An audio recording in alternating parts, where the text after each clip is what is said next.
There's nothing wrong with challenging the way we do things. I mean, we need to do that. We just have to know how to challenge it. We get in habits. We get in organizational habits, just like individuals get in habits.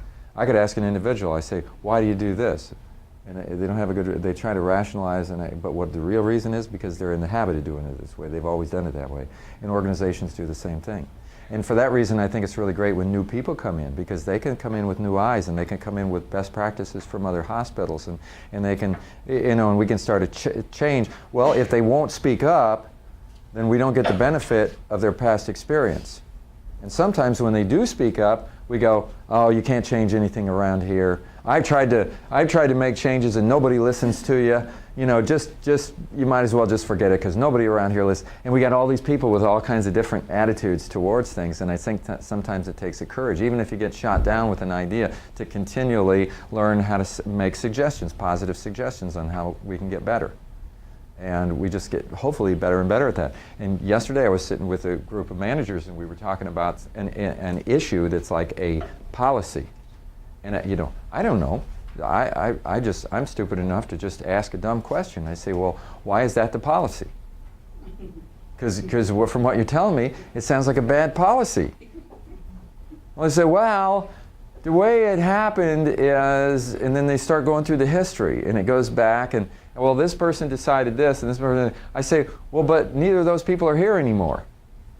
So they fought to get that policy in place, and maybe it was even the right thing at the time. But you know, this has changed, and that's changed, and this has changed. I think we need to relook at that policy again. So who would be the people who would have to get together to agree, who have the power and authority to change that policy? That would be the first question I ask.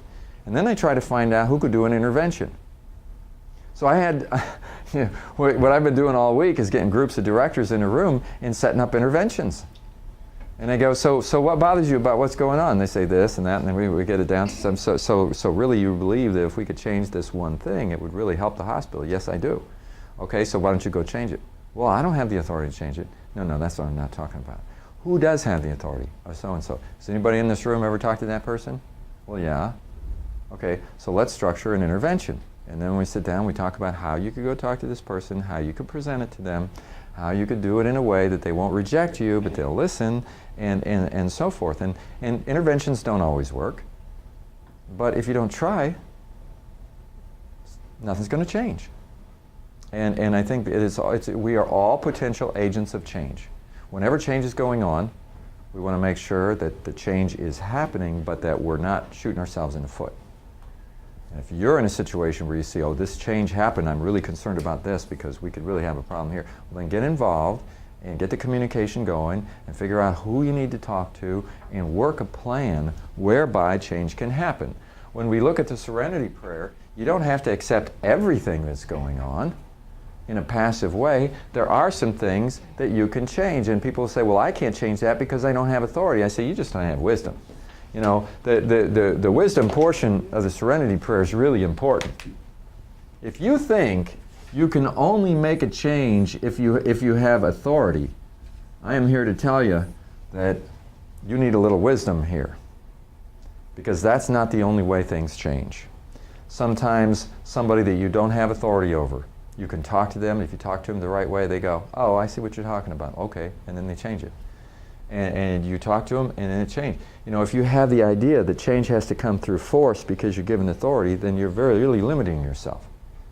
And we have to start thinking smart about how we can work as a team effectively in bringing about the right kinds of changes at these times. But if it paralyzes you because what's going on is just so hard for you to get through, you're probably not going to be as creative as you might be otherwise.